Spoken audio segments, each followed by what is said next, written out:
Assalamu alaikum wa rahmatullahi wa barakatuh.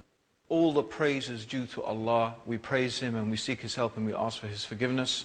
And we take refuge with Allah from the evil of ourselves and from the evil consequence of our evil actions. We're here today to talk about the proof that Islam is the truth. Now, in the previous episode, we talked about and we discussed the written preservation of the Qur'an, how the Qur'an was preserved in writing over a period of the 23 years in which the Qur'an was revealed. However, it's very important to understand that primarily societies in the time of the Prophet Muhammad, may Allah's peace and blessings be upon him, were in fact oral societies. In other words, most of the information that they transmitted from one to the other was based upon stories, information that they remembered generation to generation, passed on from child to son, from father, daughter, and so on and so forth in gatherings. So this is how information was spread and memorized and stories were retained in the hearts and minds of people. And in that respect, the Qur'an is not really any different. However, the degree of the preservation of the Qur'an in its oral form is really something remarkable. And that is what we want to talk about today. Actually, the Qur'an itself mentions in the 17th surah, in the 106th ayah, the meaning of which is, and it is a Qur'an we have divided into parts, that you may recite it to men at intervals, and we have revealed it in stages. So the Qur'an is saying that it is a book that has been divided into parts, different chapters, and it was revealed at stages, and there is a great wisdom behind the creator of the heavens and the earth doing that. And the reason is because this facilitated the memorization and the retention of the Qur'an in the memories of people. God would reveal some verses of the Qur'an at a particular time concerning a particular incident, and people would memorize those verses. The Prophet sallallahu alaihi wasallam, the messenger of God, Muhammad, he would memorize those verses. Those companions who could write, those scribes, he would order them to write down the verses of the Qur'an, and they would write it down. But the Prophet himself, it's important to understand, was illiterate. He was ummi. He was a person who was not learned. He couldn't read and write. In fact, there were very, very few people in Arabia at that time who were actually capable of reading and writing. Very few of them. But some of them who could would write down the verses of the Qur'an on various bits of parchment and even palm leaves, or the cured animal skins or bits of papyrus, for example, which was all that was available at the time. But most people, they would memorize the verses of the Qur'an. Not only would they memorize them, but then they would try to inculcate and practice what those verses were teaching in their life. So this had a type of dual effect, memorizing it in terms of the actual words, and then implementing it in terms of their actual actions. So this is one of the great wisdoms of the Qur'an being revealed in stages. It also meant that the implementation of Islam, the practice of the religion of Islam, was allowed to be done gradually. And this is really in concordance and in agreements with the human nature. It's very difficult for the human beings to suddenly change everything all in one go. And that is one of the amazing aspects of the revelation of the Qur'an, how it was revealed in stages, bit by bit, slowly, so that people were able to practice it in their lives. Now, one of the things the Qur'an tells us that is actually a recitation that has been made easy to memorize. The Qur'an actually, and in the Qur'an, Allah subhanahu wa ta'ala tells us that He has made the Qur'an easy to memorize. And this is something that is a really astounding fact, how the Qur'an has been memorized over the ages. And in order to aid that memorization amongst the generality of the Muslims, of course, the Prophet Muhammad sallallahu alaihi wasallam and the various imams, or the people who were leading the prayers for the Muslims in different parts of Medina, for example, at the time, they would recite the Qur'an out loud in the dawn prayer and the sunset prayer and the night prayer. So they are constantly hearing the recitation of the Qur'an in the prayers. And this is especially more the case in the month of Ramadan. In the month of Ramadan, the Prophet Muhammad, may God's peace and blessings be upon him, would read through the whole of the Qur'an. And this was a habit that the Muslims had, and they retain it until today, of reciting the whole of the Qur'an in the month of Ramadan. And also, the Prophet Muhammad sallallahu alaihi wasallam, may God's peace and blessings be upon him, he would also encourage the Muslims to memorize the Qur'an. In fact, it is a very, very virtuous thing in Islam to be a person who has memorized the whole of the Qur'an. Indeed, there was an incident where two companions who were very, very close friends died both at the same time. And the Prophet Muhammad gave the first burial and the most honored position in the grave to the person who had memorized the Qur'an the most. In fact, the person who is the Imam is most entitled to be the Imam because he has memorized the most of the Qur'an. Also, the Prophet sallallahu alaihi wasallam, he would encourage memorizing certain verses and certain chapters and certain or surahs of the Qur'an. For example, before the Friday prayer, the Prophet Muhammad used to encourage very much the reading of Surah Al-Kahf. Also, the Prophet Muhammad described, sallallahu alaihi wasallam, he described, may God's peace and blessings be upon him, Surah Yasin as being the heart of the Qur'an. He said that Surah Al-Baqarah and Ali Imran would be intercessors for the people on the Day of Judgment, for the people who had memorized it.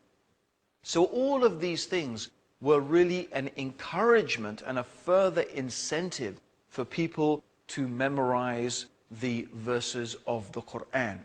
So with all of these encouragements and the recitation of the Qur'an during the prayers, this is how, stage by stage, piece by piece, the Qur'an came to be memorized in the minds and the hearts of people. So let's look a little bit further into some of the aspects of this memorization. By the time the Prophet Muhammad, may Allah's peace and blessings be upon him, had died, we find that there are many, many different people who had become huffaz, or they had become memorizers of the entire Qur'an. And these people were very, very respected, of course, in the Muslim community because they had managed to memorize the entire Qur'an. And this memorization of the Qur'an was passed on generation after generation through all the generations of the Muslims until today. In fact, what we have is what is called a mutawatir transmission of the Qur'an. This concept of mutawatir, what does it mean? Well, essentially, it is an idea, or it means that so many different people have narrated a particular story or a particular thing from so many different directions. It is impossible, it's inconceivable that these people could have gathered together to invent a falsehood. In other words, imagine you have 1,000 people.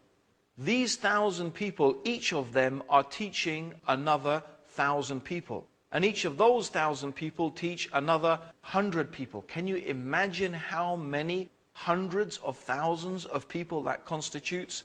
And is it possible that these people could have all gathered together and conspired together to invent something? No, it's not something that is possible. And therefore, it is considered in terms of the oral transmission, when something is mutawatir, there are so many people that have narrated it, then it's impossible that they could have invented something. And this is the case with the Qur'an. The entire Qur'an, every verse of the Qur'an has come to us throughout the ages, a continuous mutawatir transmission of these verses of the Qur'an. Also, when someone wants to become an expert, a hafiz of the Qur'an, that they will also have to sit with a teacher and they will have to learn the Qur'an in a special way. And we're going to discover a little bit more about this and this very important chain of teachers of the Qur'an all the way back to the Prophet Muhammad after the break. So don't go away. Join us after the break to discover more about the amazing Qur'an and its oral transmission throughout the ages. Assalamu alaikum. Assalamu alaikum, everybody. Welcome back to the proof that Islam is the truth. And we're talking today about the oral transmission of the Qur'an, how the Qur'an was preserved in the minds and the hearts of the Muslims over the many generations. And we talked about the mutawatir, the transmission of the Qur'an, how the Qur'an was passed on generation after generation through countless thousands of Muslims who have memorized the entire Qur'an. But it's not only about memorizing the Qur'an. There is a science of tajweed. Tajweed is the exact and precise pronunciation of all the letters and all the words in the Qur'an.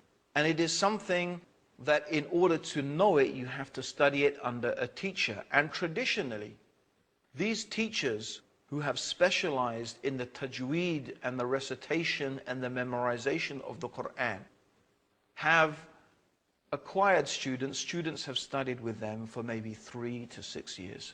And after maybe, it could be anything from 3 to 6 years, when a student has really reached proficiency in this particular field, then that scholar will give them what is called tazkiyah. It means they will give them a type of written approval to recite and to transmit the recitation of the Qur'an. And he only does this after very, very thoroughly checking that this person can recite the Qur'an precisely and concisely with the correct accent and with the correct elongation of certain sounds. So it's a science, really.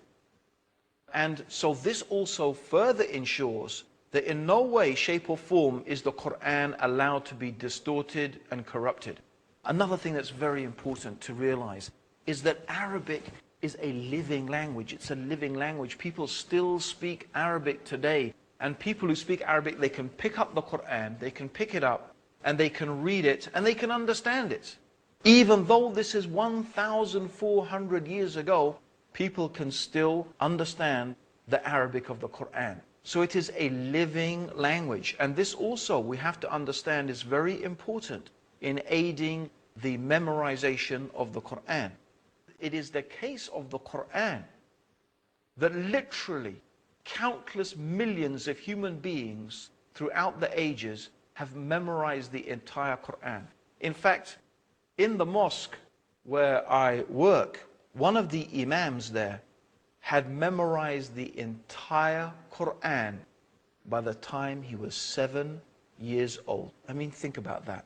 He had memorized the entire Qur'an by the time he was 7 years old. This is one of the truly amazing, miraculous aspects of the Qur'an. So this preservation of the Qur'an through the oral transmission and the memorization of the Qur'an in the minds of people is not something only that Muslims claim. It is something that even non-Muslim scholars have recognized and have commented about. So I'm just going to read now a few comments from some Orientalists. They are the scholars who their expertise is in this field. So for example, A.T. Welch, he writes, "For Muslims, the Qur'an is much more than scripture or sacred literature in the usual Western sense. Its primary significance for the vast majority through the centuries has been in its oral form, the form in which it first appeared, as the recitation that was chanted by Muhammad to his followers over a period of about 20 years. The revelations were memorized by some of Muhammad's followers during his lifetime. And the oral tradition that was thus established had a continuous history ever since, in some ways independent of and superior to the written Qur'an. Through the centuries, the oral tradition of the entire Qur'an has been maintained by the professional reciters, Qur'an. Until recently, the significance of the recited Qur'an has seldom been fully appreciated in the West. Also, a leading Orientalist, whose name is Kenneth Cragg, he said, "The Qur'an is perhaps the only book, religious or secular, that has been memorized completely by millions of people." Let's repeat that. The Qur'an is perhaps the only book, religious or secular, that has been memorized completely by millions of people. And he goes on to say, this phenomenon of the Quranic recital means the text has traversed the centuries in an unbroken line of living sequence of devotion. It cannot therefore be handled as an antiquarian thing, nor a historical document of the distant past. The fact of hifz, meaning Quranic memorization, has made the Quran a present possession through all the lapse of Muslim time and given it a human currency in every generation, never allowing its relegation to bare authority and reference alone. This is a very deep and important statement, because it it further reinforces that the Quran is not merely a reference work, it's not merely a text, it is something that is living, it is something that is vibrant, and the memorization and the constant renewal of this memorization is what makes the Quran so vibrant and so real in the hearts and the minds and the lives of everyday Muslims. In conclusion, we have a book absolutely unique in its origin and in its preservation, on the substantial authority of which no one has ever been able to cast a serious doubt. This is what the Reverend Bosworth Smith quoted in his book, Muhammad and Mohammedanism. And I think it's just worth repeating that again. It's a book, he says, unique in its origin and its preservation. The authority of this preservation of the Quran, no one has been able to cast a serious doubt. Now, there have been people throughout the ages, there have been people who have attempted in various shapes and various forms, and some of these people have come forward recently trying to cast aspersions and some doubts on the authenticity of the Quran. But in fact, in reality, no one has been able to make a serious challenge to the oral transmission of the Quran.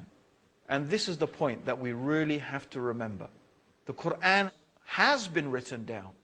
It has been recorded in written form. And we do have ancient manuscripts dating back very closely to the time of the Prophet Muhammad, may Allah's peace and blessings be upon him. They do exist. And we talked about that in the previous episode. But what adds to this indisputable authenticity of the Quran is this truly remarkable system of hifz, of the memorization of the Quran. And it's quite a remarkable thing that I experienced myself. In the month of Ramadan, Muslims gather for what is called the Taraweeh prayers. These are some special prayers in the night time where Muslims come together and we pray for maybe an hour and a half, and a lot of the Qur'an is read. Now, of course, usually we will be led by an imam who has memorized the entire Qur'an, but almost inevitably, there are always 2, 3, 4 or 5, maybe 10 people, other people in the audience who have also either memorized that portion of the Qur'an that the imam is reading, or maybe they themselves are huffaz, they are people who have memorized the entire Qur'an. Now, people sometimes make mistakes. It's inevitable. Human beings are fallible. They make mistakes. They forget things. They may get one verse confused with another. But almost inevitably, if the imam stumbles, or he forgets, or he pauses, you hear another voice from within the congregation, reminding of one hufaz of another, this self-correcting process in the oral memorization and transmission of the Qur'an. It is, you are witnessing, when you hear this, a type of living miracle. You are witnessing how God is actively preserving His word in the hearts and the minds of the Muslims. And certainly Allah speaks the truth when He says, Inna nahnu nazalna al-dhikr wa inna lahu lahafidhun. Verily, we have revealed the reminder, and upon us is the preservation of it. This is a living miracle. Is there a book in the world like this? Is there anything that can be compared to the Qur'an in just this aspect alone? Yet, this is only the beginning of the wonders of the Qur'an. In our next episode, we are going to deal with the preservation of the hadith, the sayings and the actions and the tacit approvals of the Prophet Muhammad. May Allah's peace and blessings be upon him. So that's what we're going to be talking about in the next episode. So please don't forget to join us, where we will be talking about the preservation of the Sunnah and the hadith and sayings of the final messenger, Muhammad. May God's peace and blessings be upon him. And may Allah guide you, and may Allah guide me, and may Allah guide all of us closer to the truth. It's been a pleasure talking to you, and I hope that you have been inspired and motivated by these amazing things that you are hearing, and you're going to be hearing more amazing things in episodes to come. So keep on tuning in to the proof that Islam is the truth. This is your brother, Abdurraheem Green, saying to you, Assalamu alaikum wa rahmatullahi wa barakatuh.